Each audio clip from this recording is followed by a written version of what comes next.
Olá, que bom chegar até você para propor uma reflexão sobre a liturgia deste 27º domingo do Tempo Comum. Por isso, convido você a recordar comigo alguns aspectos das leituras deste dia. A primeira leitura, que é tirada do livro do profeta Abacuque, escrito provavelmente num contexto de inquietude característica do período do fim do 7º e início do 6º século a.C., uma das épocas mais críticas da história de Israel. Neste contexto, o profeta fala e questiona sobre a justiça e sobre o papel de Deus no mundo, tendo a certeza que Yahvé é um Deus justo. Nota-se que a estrutura literária deste texto se dá em forma de diálogo entre o profeta e o seu Deus. O profeta não está indiferente à realidade que o cerca, e por isso parece que deseja chamar a atenção de Deus, talvez de uma forma para pedir a ajuda de Deus para compreender os acontecimentos à sua volta.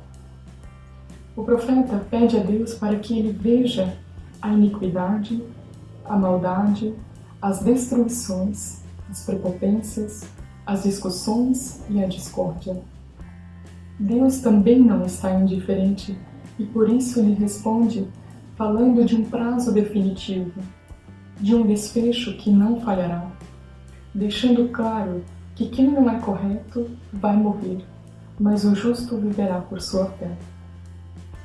O refrão do Salmo pode ser compreendido também como uma exortação. Não fecheis o coração, ouvi hoje a voz de Deus.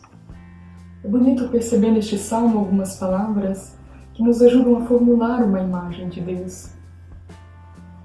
Esse Salmo nos diz que Deus é o rochedo que nos salva, o Deus que nos criou, o nosso pastor. E por fim, o salmista expressa um desejo: Oxalá, ouvisseis hoje a sua voz. Não fecheis os corações como os vossos pais, apesar de terem visto as minhas obras. Na segunda leitura, encontramos Paulo dirigindo-se a Timóteo e à comunidade, exortando a reavivarem o dom de Deus. E completa: Não te envergonhes do testemunho de nosso Senhor, nem de mim, seu prisioneiro, mas sofre comigo pelo Evangelho. O Evangelho de hoje, segundo a comunidade de Lucas, começa com um pedido dos apóstolos ao Senhor: Senhor, aumenta a nossa fé. Jesus dá atenção a este pedido e lhes responde dizendo: Se vós tivesseis fé, mesmo pequena como um grão de mostarda, poderíeis dizer a esta moreira: Arranca-te daqui e planta-te no mar, e ela vos obedeceria. E para tornar ainda mais abrangente o sentido do que estava dizendo, Jesus usa de uma breve parábola para questionar: Quem de vós vai agradecer ao empregado porque fez o que lhe havia mandado? O convite deste Evangelho não é para que sejamos ingratos ao ponto de não reconhecer algo que foi realizado, ainda que não seja nada além do que a obrigação de alguém.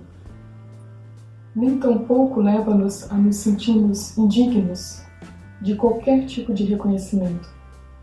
Porém, acredito que o convite está em desenvolvermos uma consciência madura do significado e da responsabilidade da nossa fé, que é consequência de um encontro com uma pessoa, um encontro com a pessoa de Cristo, conforme nos diz o documento de Aparecida.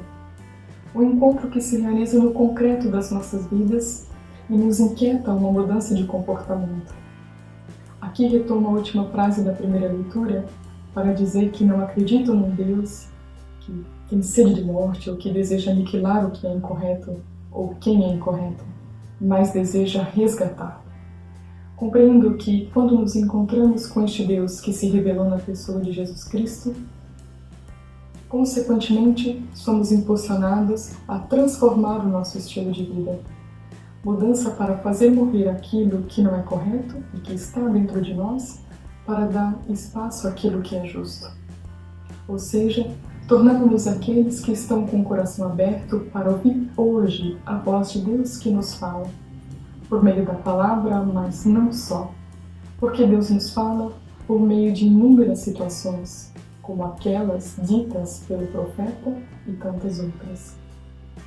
Situações que podem nos desanimar ou até mesmo nos levar a duvidar da presença de Deus. Porém, somos convidados a reavivar a chama do dom da fé, conforme nos convida Paulo. E crendo no mistério da encarnação, vida, morte e ressurreição de Cristo, seremos capazes de reconhecer que nada é impossível para Deus. Que mesmo diante das realidades mais cruéis, pequenos gestos de solidariedade e de fraternidade, Deus se revela e se faz presente na história da humanidade por meio de todas as suas criaturas.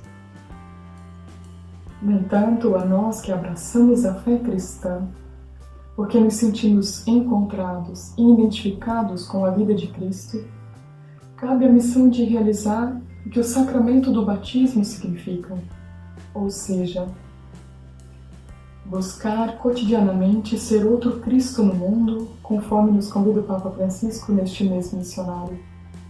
Ou seja, sermos os seus olhos para ver as injustiças e para reconhecer as boas atitudes.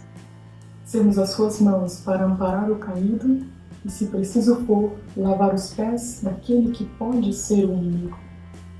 Sermos os seus pés para irmos ao encontro das realidades esquecidas, mas também para celebrar a vida.